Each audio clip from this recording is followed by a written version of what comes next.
So I suggest we start. So first of all, good afternoon, good morning, or good evening, wherever you are. It's quite rainy in the Netherlands, so I hope everybody is safe. So welcome today to this Dhamma talk of Delson Armstrong.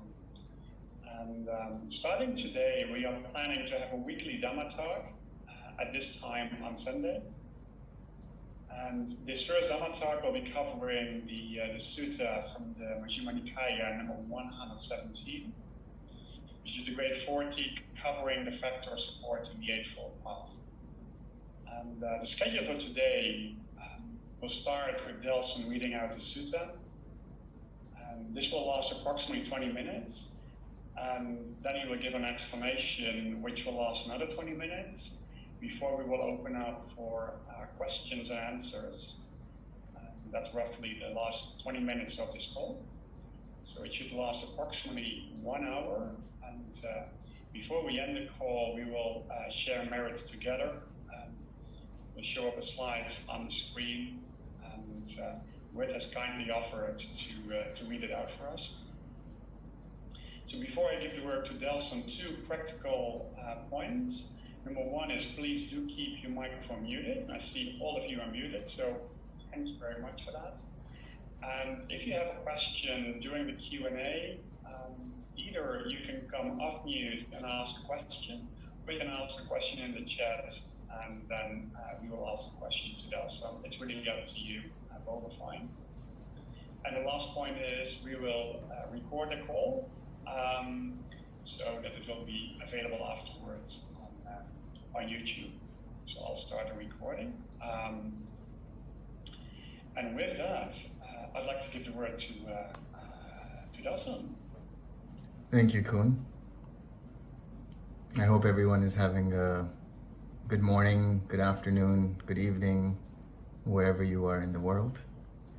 I'm going to start with Majjhima Nikaya 117, the Great 40. And this is a translation that I'm using from Bhante Sujato. So let me begin. So I have heard, at one time the Buddha was staying near Savatthi in Jeta's grove, Anathapindika's monastery. There the Buddha addressed the mendicants. Venerable Sir, they replied.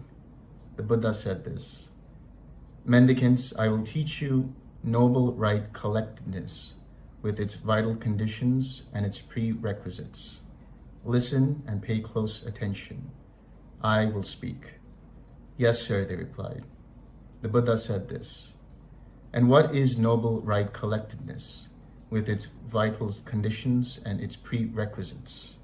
They are right view, right thought, right speech, right action, right livelihood, right effort, and right mindfulness. Unification of mind with these 7 factors as prerequisites is called noble right collectedness, with its vital conditions and also with its prerequisites. In this context, right view comes first. And how does right view come first? When you understand wrong view as wrong view and right view as right view, that is your right view. And what is right view? There is no meaning in giving, sacrifice, or offerings. There is no fruit or result of good and bad deeds. There is no afterlife. There are no duties to mother and father. No beings are reborn spontaneously.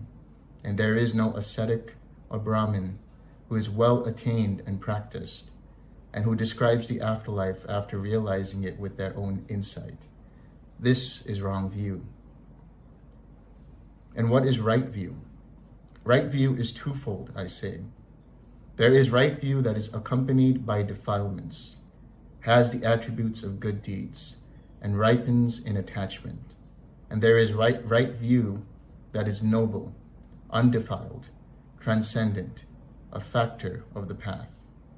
And what is right view that is accompanied by defilements, has the attributes of good deeds, and ripens in attachment? There is meaning in giving, sacrifice, and offerings. There are fruits and results of good and bad deeds. There is an afterlife. There are duties to mother and father. There are beings reborn spontaneously. And there are ascetics and Brahmins who are well attained and practiced, and who describe the afterlife having realized it with their own insight. This is right view that is accompanied by defilements, has the attributes of good deeds, and ripens in attachment. And what is right view that is noble, undefiled, transcendent, a factor of the path? It is wisdom, the faculty of wisdom, the power of wisdom, the awakening factor of investigation of principles, and right view as a factor of the path, in one of noble mind and undefiled mind, who possesses the noble path and develops the noble path. This is called right view that is noble, undefiled, transcendent, a factor of the path. They make an effort to give up wrong view and embrace right view. That is their right effort. Mindfully, they give up wrong view and take up right view. That is their right mindfulness. So these three things keep running and circling around right view, namely right view, right effort, and right mindfulness. In this context, right view comes first. And how does right view come first? When you understand wrong thought as wrong thought, and right thought as right thought, that is your right view. And what is wrong thought? Thoughts of sensuality, of malice, and of cruelty. This is wrong thought. And what is right thought? Right thought is twofold, I say. There is right thought that is accompanied by defilements, has the attributes of good deeds, and ripens in attachment. And there is right thought that is noble, undefiled, transcendent, a factor of the path. And what is right thought that is accompanied by defilements, has the attributes of good deeds, and ripens in attachment? Thoughts of renunciation, goodwill, and harmlessness. This is right thought that is accompanied by the defilements.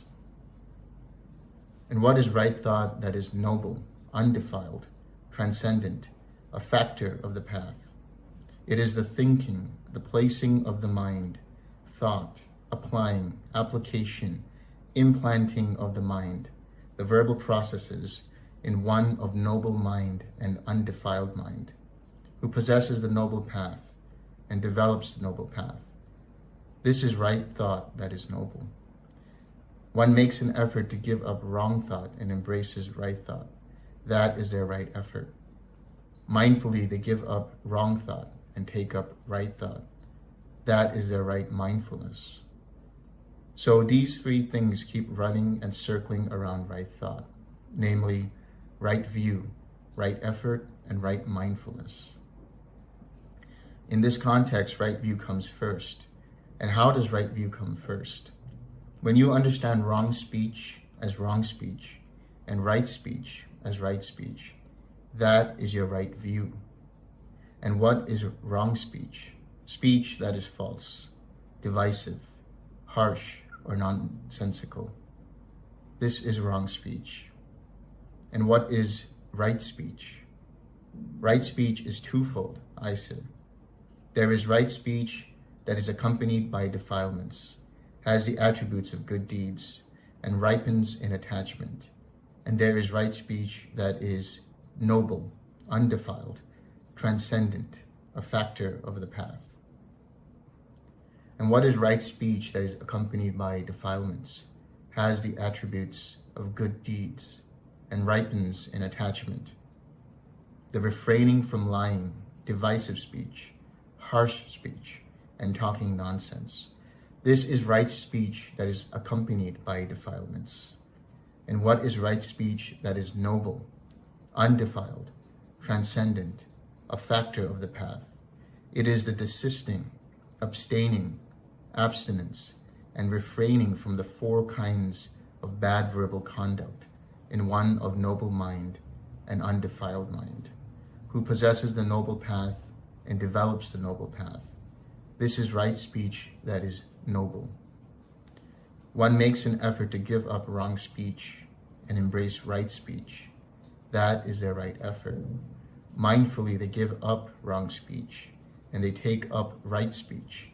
That is their right mindfulness. So these three things keep running and circling around right speech, namely right view, right effort, and right mindfulness. In this context, right view comes first. And how does right view come first?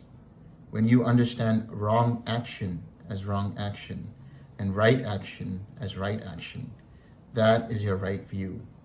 And what is wrong action? Killing living creatures, stealing, and sexual misconduct. This is wrong action. And what is right action? Right action is twofold, I say. There is right action that is accompanied by defilements, has the attributes of good deeds, and ripens in attachment. And there is right action that is noble, undefiled, transcendent, a factor of the path. And what is right action that is accompanied by defilements, has the attributes of good deeds, and ripens in attachment? Refraining from killing living creatures, stealing, and sexual misconduct. This is right action that is accompanied by defilements. And what is right action that is noble, undefiled, transcendent, a factor of the path? It is the desisting, abstaining, abstinence, and refraining from the three kinds of bad bodily conduct in one of noble mind and undefiled mind, who possesses the noble path and develops the noble path. This is right action that is noble. They make an effort to give up wrong action and embrace right action. That is their right effort. Mindfully, they give up wrong action and take up right action. That is their right mindfulness. So these three things keep running and circling around right action, namely right view, right effort, and right mindfulness. In this context, right view comes first. And how does right view come first? When you understand wrong livelihood as wrong livelihood and right livelihood as right livelihood, that is your right view.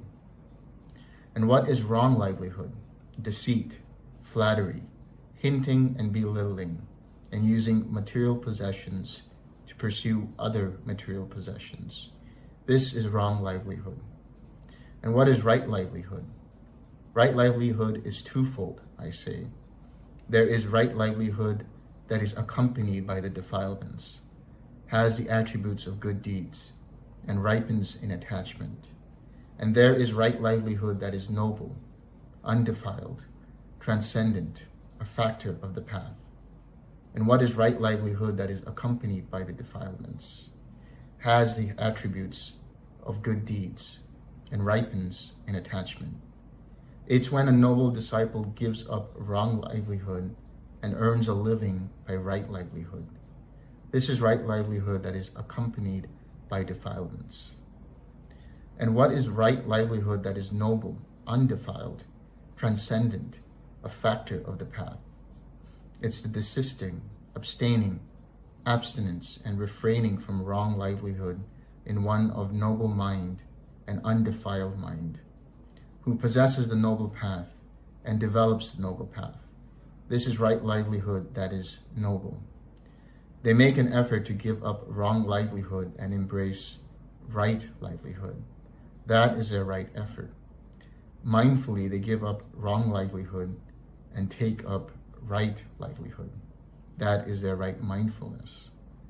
So these three things keep running and circling around right livelihood, namely right view, right effort, and right mindfulness.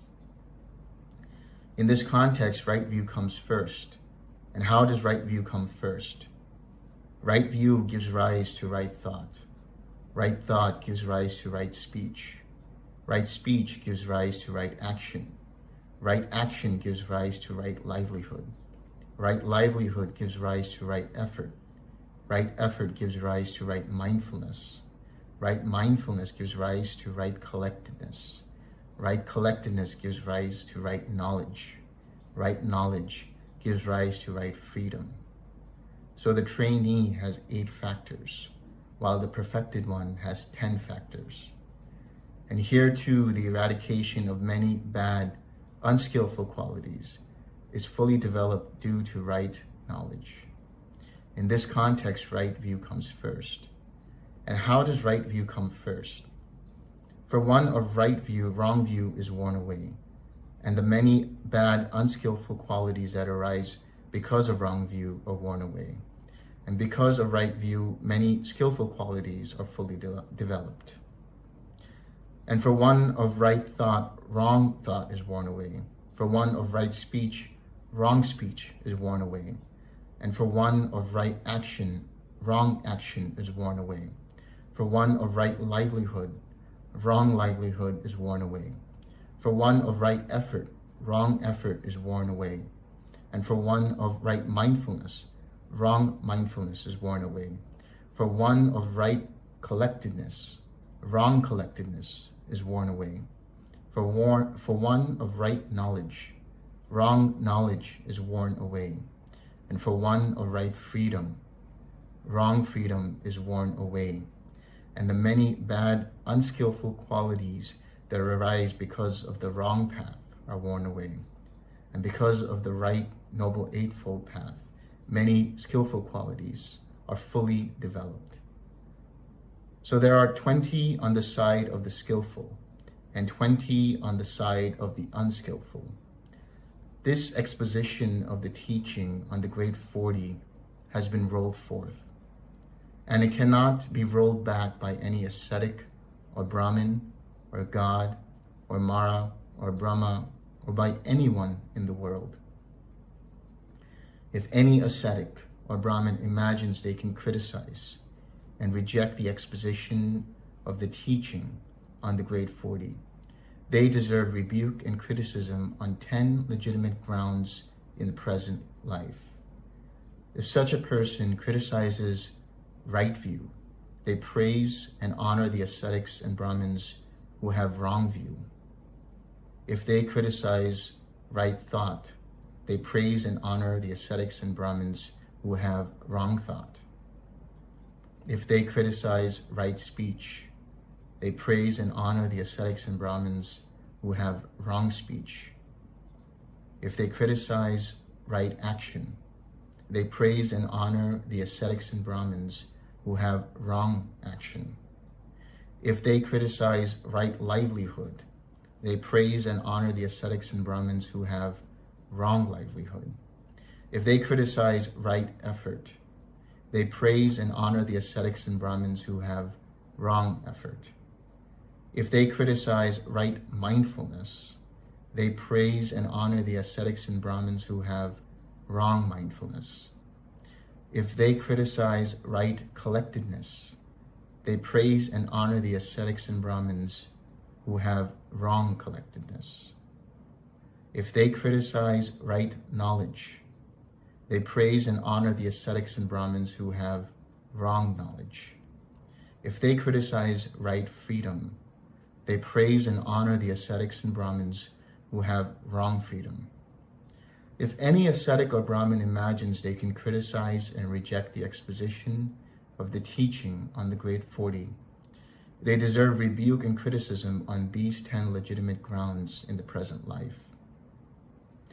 Even those wanderers of the past, Vasa and Banya of Ukala, who taught the doctrines of no cause, inaction, and nihilism, did not imagine that the Great 40 should be criticized or rejected. Why is that? For fear of being blamed, criticized, and faulted.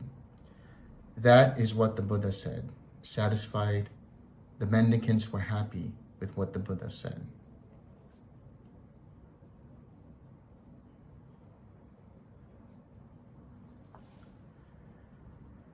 So the Buddha here is talking about the Eightfold Path along with the 2 fruition factors. And he discusses them in a way that divides them into 2 aspects. The first aspect is for one who is on the path, who has entered the path and is training using the path. And first and foremost, one must develop right view. As he explains in this sutta, there are two aspects of right view. There is that right view that emerges once you understand on an intellectual level what it means to have right view. And that begins with developing a perspective rooted in morality and ethics. So that's one of the three different aspects that divide the Eightfold Path. You have ethics, which are rooted in the 5 precepts. So before you even start to develop a mind that can be ready for meditation, that can be ready to enter the jhanas through right collectedness, or as I like to call it, effective collectedness, you have to first maintain and keep your precepts. And that begins with sila, or ethics and morality. And that is determined by your right choice or right thought. And I like to call it as effective choice. And anytime you are practicing the 6 R's, if you are practicing the 6 R's, you are you're practicing it based on right choice or effective choice. Because you bring up a wholesome thought, or you bring up a wholesome memory, and your mind is rooted in a state that is void of any harmless thoughts or greed or attachment. And you easily let go of any distractions that arise in the mind. So that's the training that you go through when you practice the 6 R's, whether it's in meditation or in daily living. So it starts with having the correct idea of what it means to practice the 6 R's, why you're practicing the 6 R's. It's to develop a mind that is rooted in ethics, that is rooted in morality, and that allows you to develop right speech or effective speech, right action or effective behavior, and right livelihood or effective living. And what does that mean? That means when you maintain your 5 precepts, you are automatically acting from right speech, acting from right action, and acting from right livelihood. If we take the 5 precepts, you can see that they're inversely related to the 5 hindrances that arise in one's mind. Now, there are different ways that people might interpret how that might be so. But from my perspective, from my understanding, as I have seen it, when we take a look at the 5 hindrances, we start off with ill will. If you act in a way or have the intent of harming a living being or killing a living being, you are cultivating the hindrance of ill will. And by doing so, it will arise in your mind, in your practice, in your meditation. So that's important to keep that precept from abstaining from intentionally harming any being through speech, thought, or action. Now you have the hindrance of doubt. Whenever you use false speech, you are tricking other people into believing things that are not true.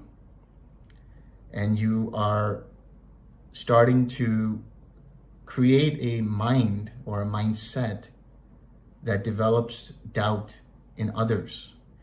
Because if you begin to trick other people with false speech, the mind begins to think and wonder if others around it are also speaking untruths and tricking the mind. And that also translates in the meditation to doubt in one's own abilities and one's capacities when they're practicing the meditation and daily living.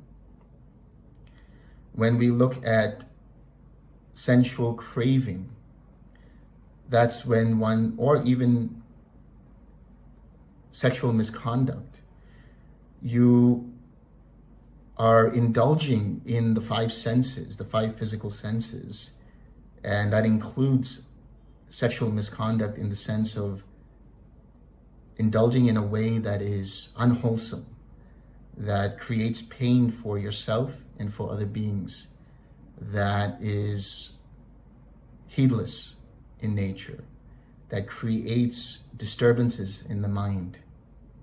And whenever this happens, the mind is prone to attach itself to sensual pleasures, to the sixth sense base, and identifies with those sixth sense base.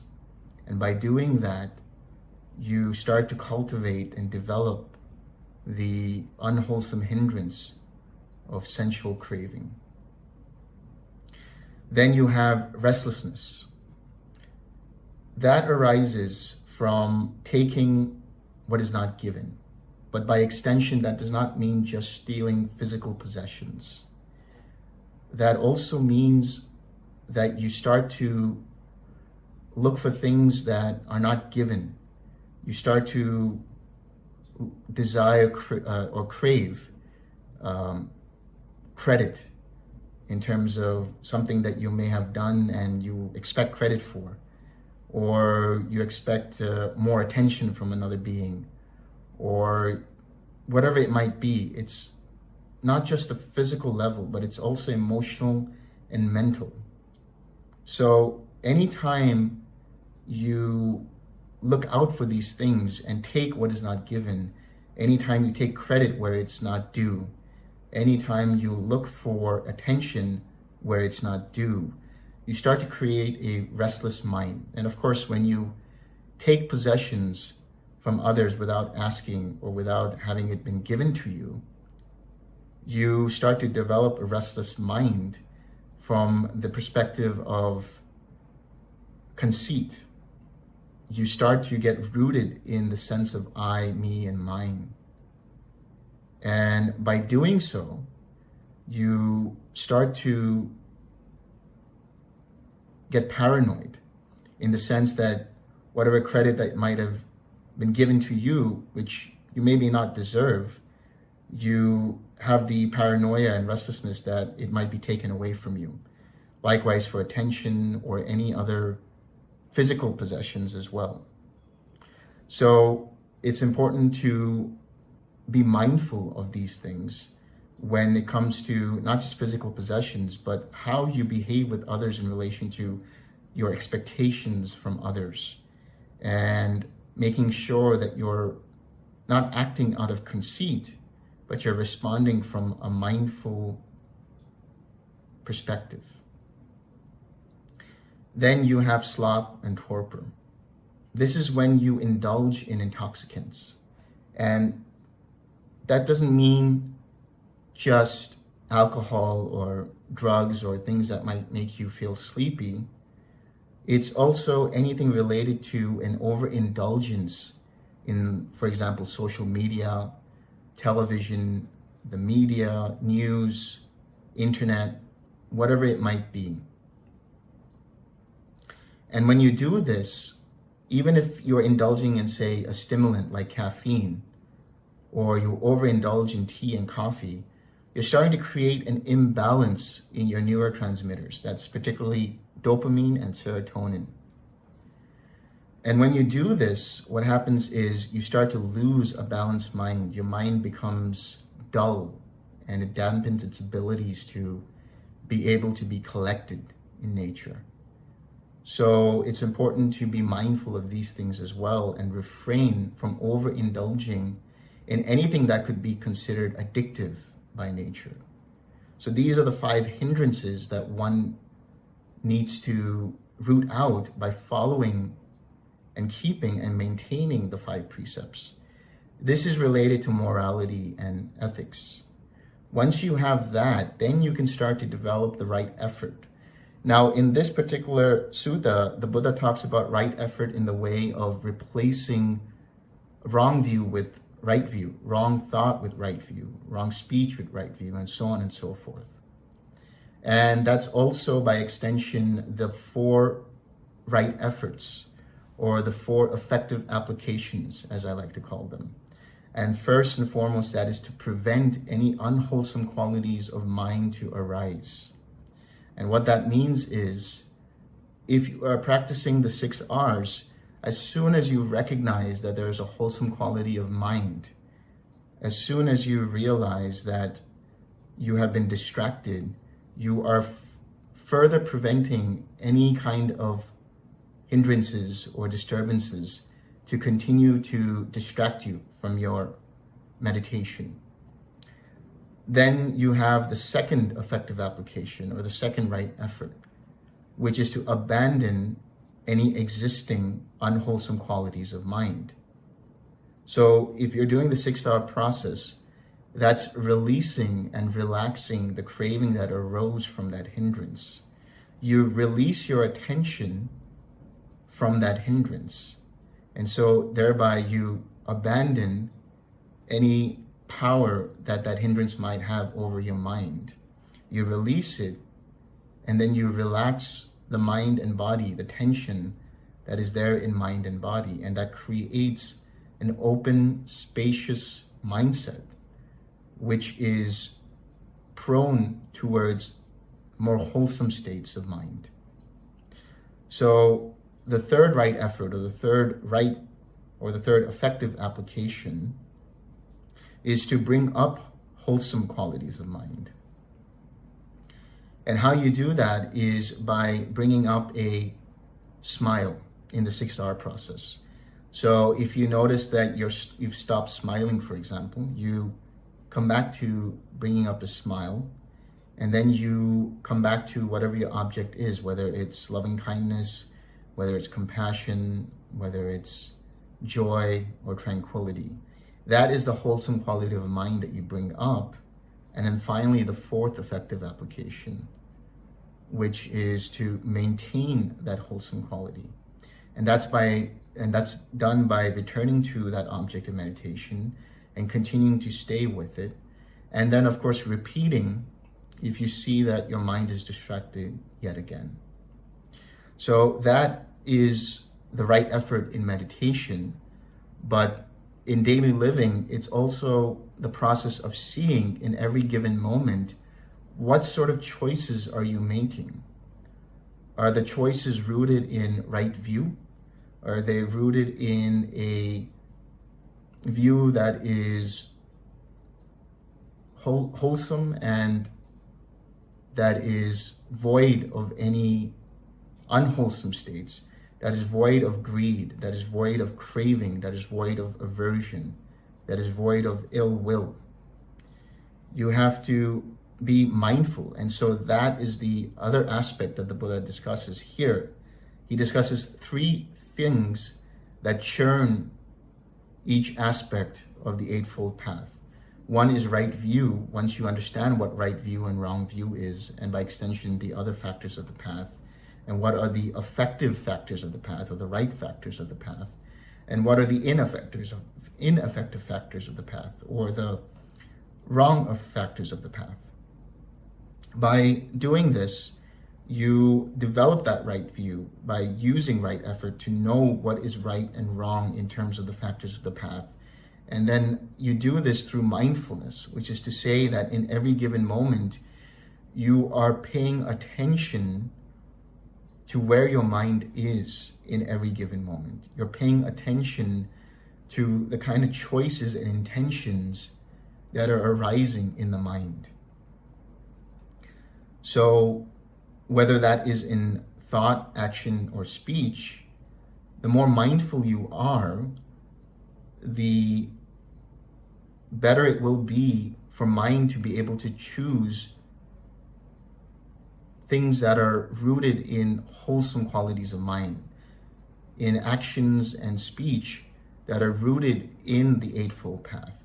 And by doing so, what you're effectively doing is reconditioning the formations that bind to the intention, that activate a certain type of consciousness, and that influence and condition an intention.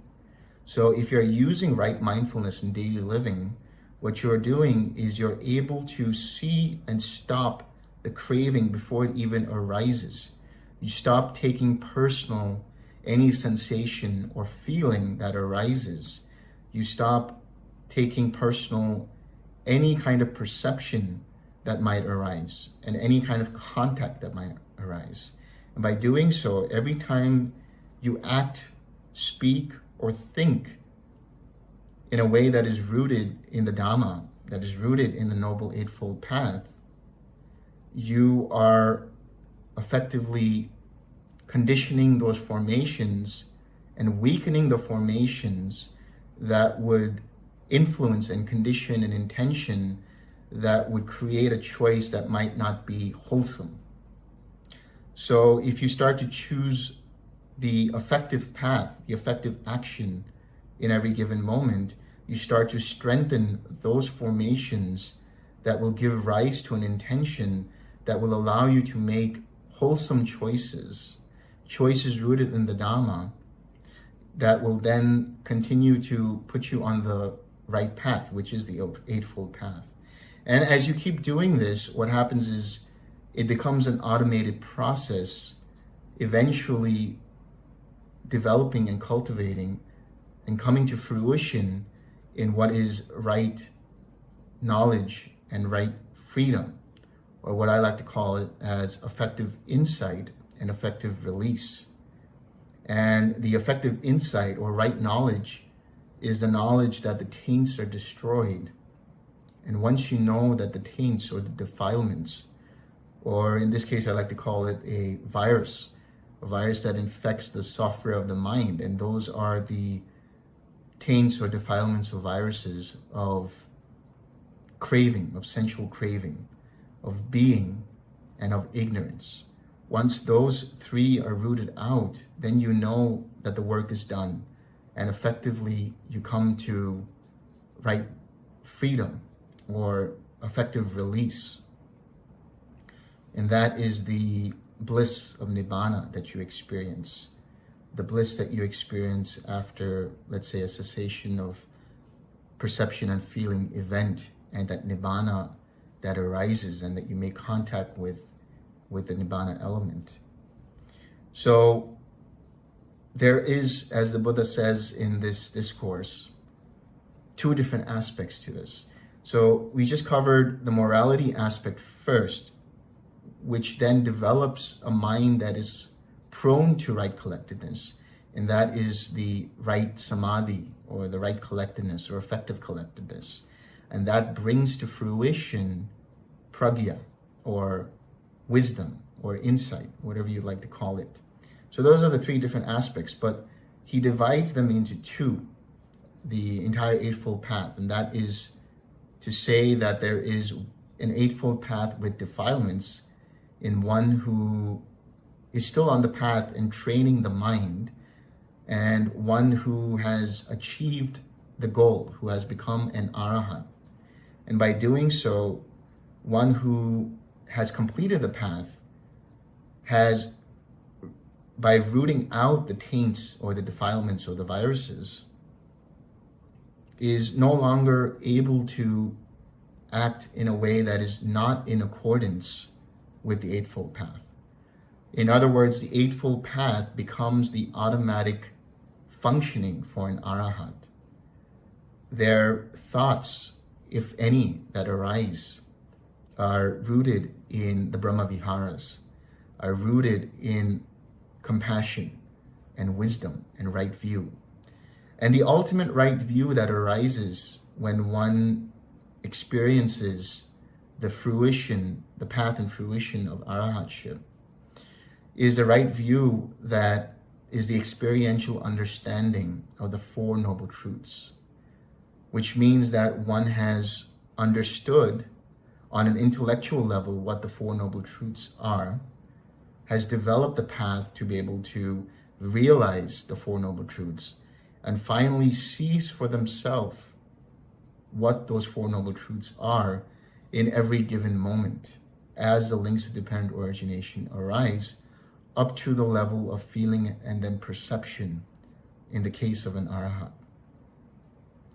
And then every time a feeling arises for an arahat, it's the automatic view to see all that arises as being impermanent, as being in flux, and therefore not worth holding on to.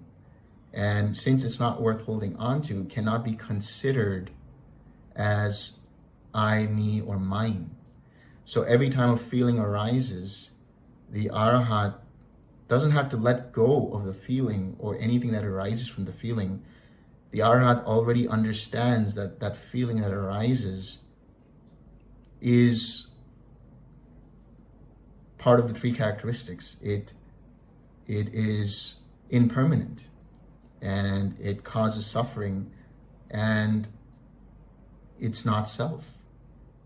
And therefore, the arahat's mind is never abiding in one thing or another, in the sense of a mind in which case might start to proliferate different kinds of thoughts around a feeling through perception, and then create all kinds of delusions and things that would blind the mind of such an individual.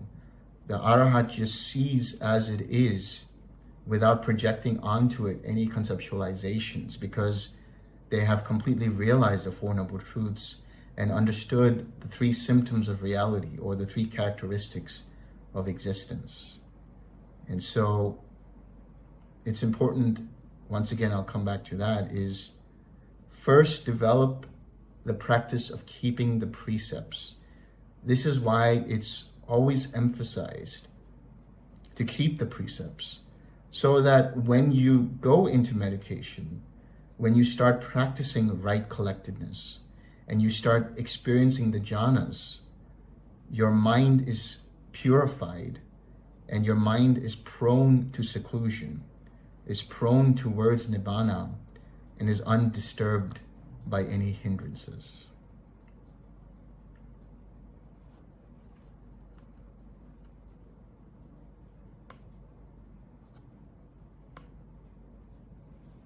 Do we have any questions?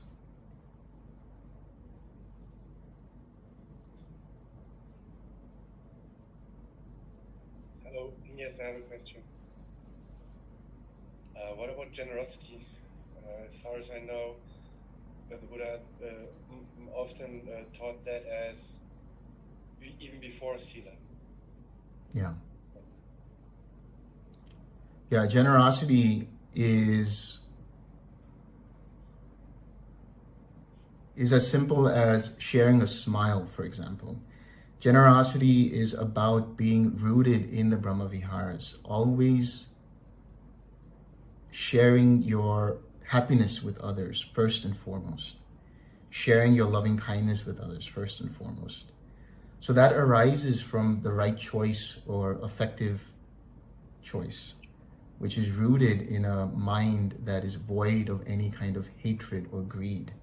So you start developing that loving kindness, and by doing so, you're naturally more generous. You're naturally more giving of whatever it might be, whether it's your time, whether it's your effort, whether it's your resources.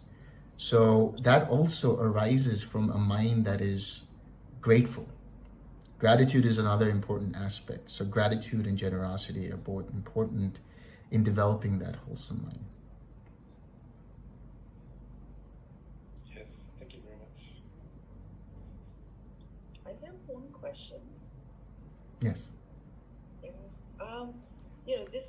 This question was asked by one of the meditators to one day, I think it's last couple of weeks ago maybe, and I myself wanted to know.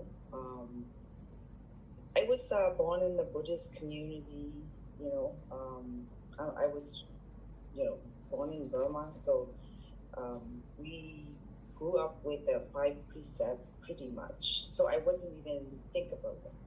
But in the Western society, we were not taught by, keeping the precept is how important that is. Because of that, they don't really have the guilt about like maybe having wine or talking white lies or stuff like that. The interesting question that the meditator asked was, in that case, like the guiltiness state arises. I would say yes, but I don't know if I were, someone asked me that question, I would not know what to answer. So it's really interesting talk. I really enjoy your talk. So your question is about whether guilt would arise in a mind, let's say, that would not follow the precepts and has no, let's say, understanding of the Dhamma, or has no introduction to the Dhamma. Correct. For the person who never even know about this Dhamma or, about the keeping the precept, right? Like, would they even have that? It's not so much guilt, although it can be guilt, but you see in our modern society, if you say Western society, but I would say it's all over the world, all over the globe now, is you see the fruits of not keeping the precepts in the form of stress in a lot of people, in the form of being agitated. Their minds are prone towards being in a state of anger or in a state of aversion or in a state of sensual craving. And so it's, yes, there could be guilt that might arise, but you see the effects of it more so in a society that values, you could say, being on top, that values being number one at the cost of everything else. And so it's more of a competition than cooperation. So, and that translates on a personal level to a mind that is disturbed, that is always active, that is always restless, and that always produces agitation and anger and fear. Makes sense. Thank you.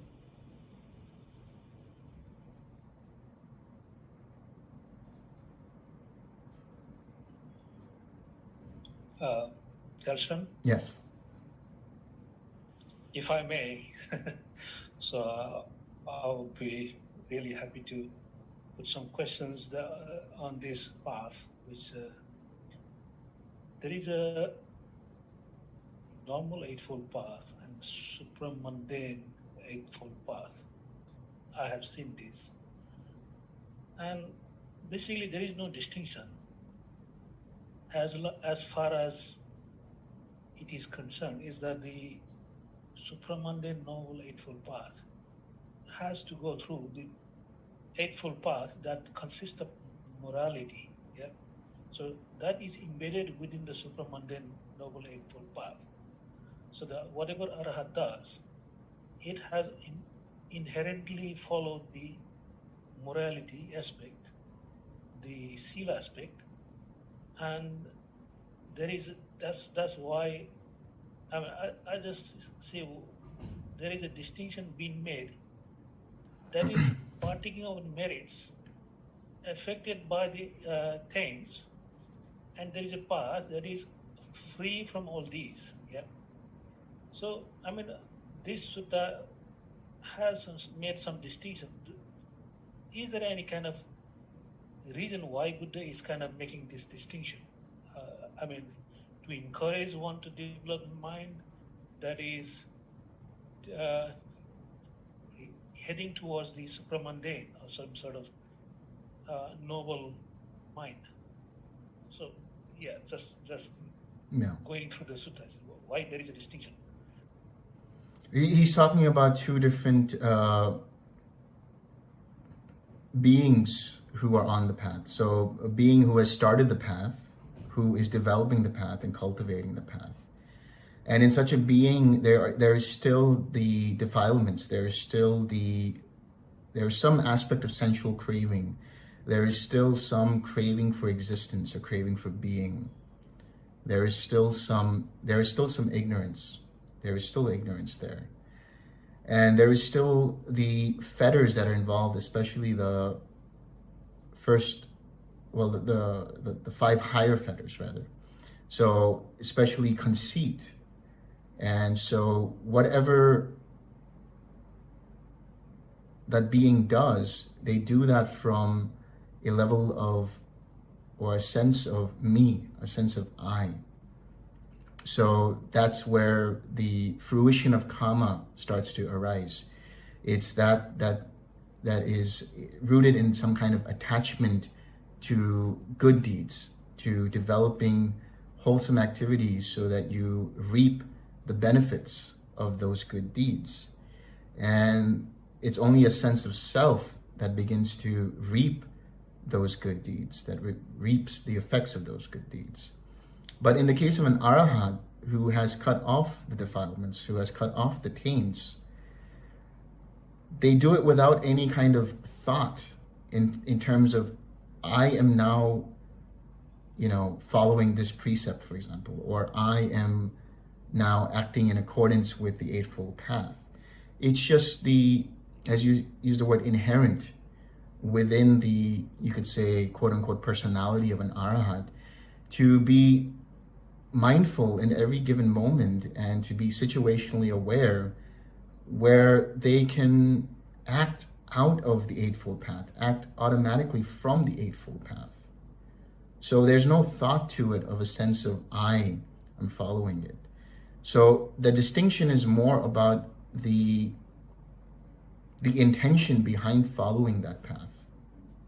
And so in the case of one who is still training, who hasn't yet been fully realized, there is still some sense of I there, that I am following this, and therefore expectations of rewards from that. And so there's a sense of attachment to it. But one who has perfected the path doesn't really have even any thought regarding as to the path itself, in the sense that it's second nature to them. It's as easy as, folding your hands or blinking your eyes. It's just an automatic process for an arahant. So without giving any kind of personalized intention, personalized thought to it, they therefore don't produce any new karma out of it.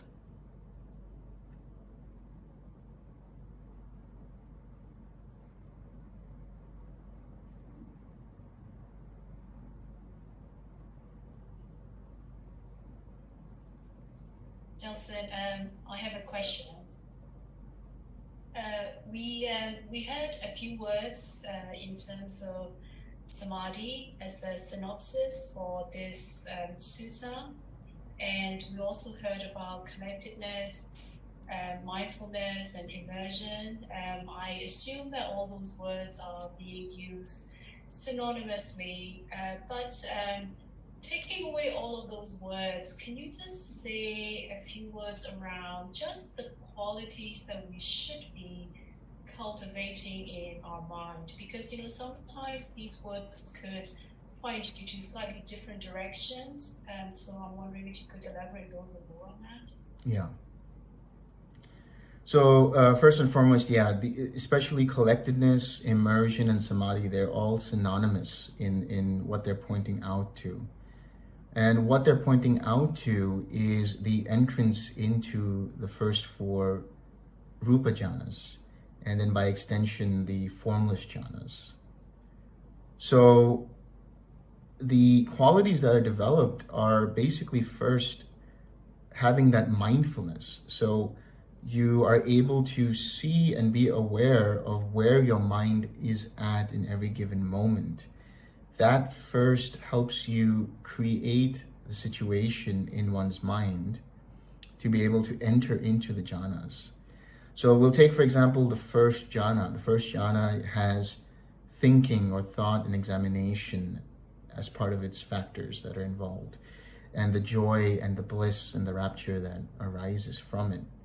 And one of the easiest ways to come to that sense of joy, that wholesome quality, is through the practice of the Brahma Viharas. And by extension, having, let's say, a grateful mind or an attitude that is rooted in gratitude, and it creates these wholesome states.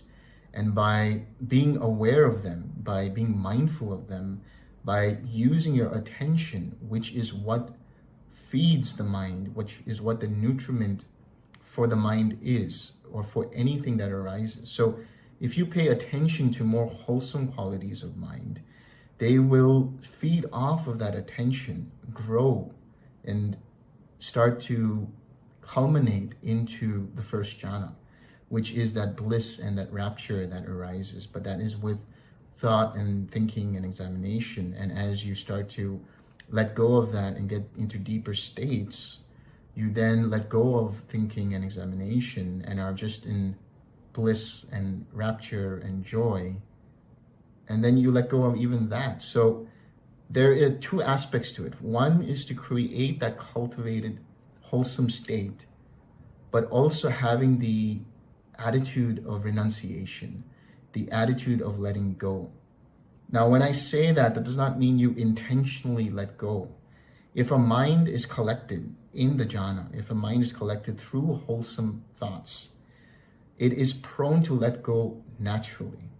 It is prone to renounce any unwholesome activities and thoughts in and of themselves, and it starts to deepen and unravel itself. So all you have to do is observe and practice the 6 R's if you're practicing the 6 R's, or in other words, be mindful of any time your mind is distracted, then come back to that collected mind.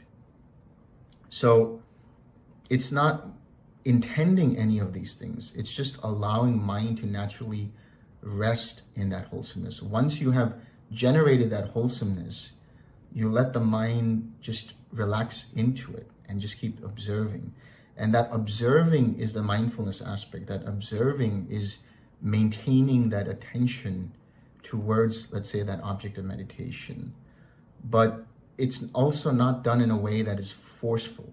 You have to do it from a standpoint of enjoying, let's say, that meditation, enjoying being there for the time being. And then mind will start to unfold itself even deeper and deeper as you get into higher states or the higher jhanas. So essentially, it's two things: keeping and maintaining wholesome qualities of mind, whatever that may be. And secondly, allowing mind the space to let go through keeping your attention on your object. And then anytime it's no longer on your object, you let go of that disturbance and that distraction and come back. And so you're exercising, if you will, the muscles of letting go and not grasping. Thank you.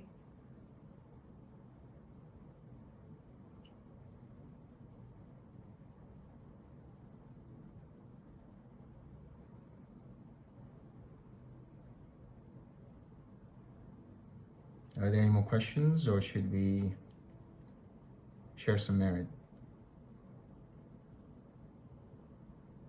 I have one question. Yeah.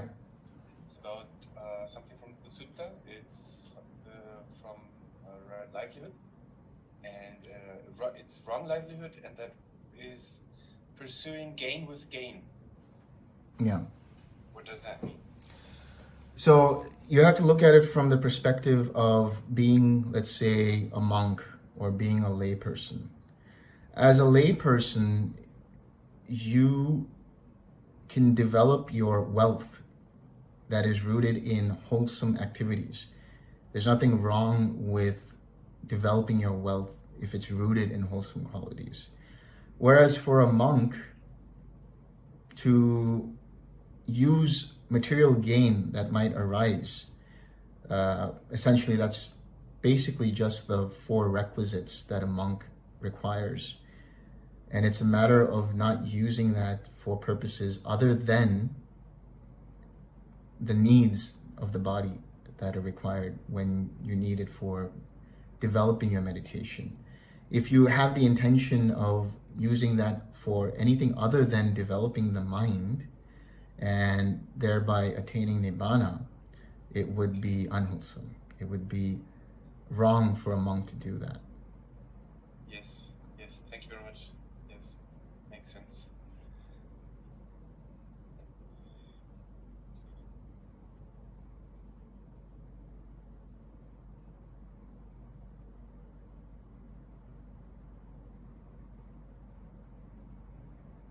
Okay, I think we can share some merit then.